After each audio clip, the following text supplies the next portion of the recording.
কালকে নলেন গুড় মানে খেজুর গুড়ের পায়েস করেছিলাম। আমি জানি না কিশমিশ দিয়ে কাজু দিয়ে সবাই করে, বাট আমি তো কাজু দিই না। কালকে কতগুলো ফ্রেশ কিশমিশ ছিল, সেগুলো দিয়েছিলাম, এনেছিলাম মুগের ডালে দেওয়ার জন্য। কিন্তু আমি পায়েসে দিলাম, তো পায়েসে একদম বাজে লাগছিল। পায়েসে সত্যি কথাই বেমানান, কিশমিশ কাজু একদম বেমানান। যতই বলুক আমি হলপ করে 100-200% শিওর যে ইয়েতে পায়েসে, খেজুর গুড়ের পায়েসে যদি কিশমিশ কাজু পড়ে, অস্বাভাবিক মুখে কেমন একটা, কিশমিশের তো একটা টক ভাব আছেই, সেটা দাঁতের ভিতর কেমন চিবালে, মানে খাওয়ার সময় কেমন মুখে একটা মানে বিশ্রী। আমার ক্ষেত্রে ভালো লাগে না। তা আমি আজকে আবার পায়েস করব। দেখো এখানে পায়েস করার পর সেটাকে আবার করব, পিকচারটা পাঠিয়ে দেব।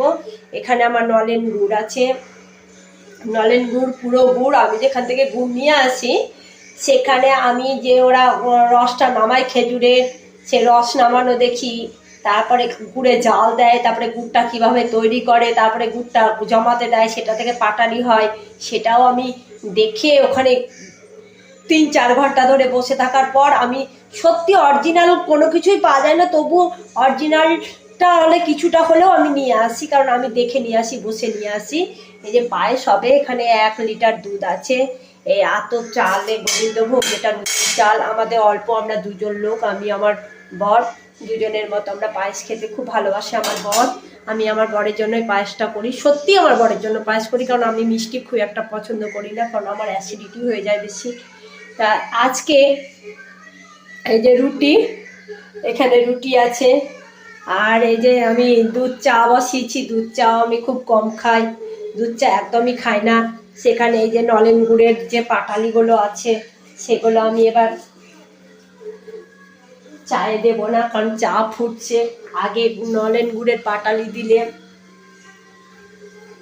ছ্যানা কেটে যাবে, সেই জন্য আমি এই আজকে নলেন গুড়ের চা দিয়ে আমি একটু চা দিয়ে রুটি খাবো। এই যে চাটা ফুটছে, আমি এই যে ফুটে উঠছে, উঠছে দুধ, এটা পুরোটাই দুধ, কোনো জল নেই। আমি চা দিয়ে দিলাম, আমার বলছে আমার ভিডিও করার কেউ নেই। আমার ভিডিও করার থাকলে আমিও খুব ভালো সত্যি হলপ করে বলতে পারি, আমরা যেভাবে ছোটতে রান্না কোনোদিনও করিনি, আর আমাদের ব্যানার্জি বংশে প্রচুর আধুনিক, প্রচুর লোকজন, সব হাতে হাতে করে দিয়েছিল। সেখানে শ্বশুরবাড়িতে এসে আমি প্রায় রান্না নিজে হাতেই করি। এবার আমি যে যে পাটালিটা ভেঙে রেখেছি নলেন গুড়ের, খেজুর গুড়ের, সেই পাটালিটা দেখো আমি চায়ে দিয়ে দিচ্ছি, কারণ এবার আর দুধটা কেটে যাওয়ার ভয় থাকবে না। গুড় তো খুব বেশি হার্ড নয়, এটা আসল গুড় খুব একটা হার্ড হয় না। নলেনের যে খেজুর গুড়ে যে পাটালি, যদি প্রকৃত গুড় হয় খুব একটা শক্ত, কিছুতেই শক্ত হবে না, ভিতরটা নরম থাকবে। হ্যাঁ, আমার গুড়টাও ঠিক তাই, খুব একটা হার্ড নয়। ছোট ছোট পাটালি আমি নিজে তোলা দেখি, আবারও বলছি সেখান থেকে আমি নিয়ে আসি গুড়। এই যে আমার পায়েস হচ্ছে, দুধ মরছে, গ্যাস জ্বলছে, এখানে চাটাও হয়ে গেল। আমি এবার চাটা, গ্যাসটা বন্ধ করে দিই, না তো চাটা ভীষণ লালচে টাইপের হয়ে গেলে সেটাও খেতেও বাজে লাগবে, দেখতেও বাজে লাগবে। তা তোমরা দেখো আমার এই প্রসেসে। একদিন খেজুর গুড়ের চা সবাই খায়, এটা বলবো না যে কেউ খায় না, তবে যারা দুধ চা খায় না তারা খেজুর গুড়ের চা খাবে না। তোমরা রুটি দিয়ে বলবো না, তোমরা শুধু চা, খেজুর গুড়ের চা খেয়ে দেখো, সত্যি খুবই ভালো লাগবে।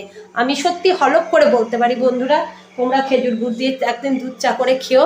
যদিও আমুলের নয়, এটা কিন্তু দুধ, গরুর দুধ যেটা, সেটা, এটা চা করে খেয়ে অবশ্যই ভালো লাগবে তোমাদের।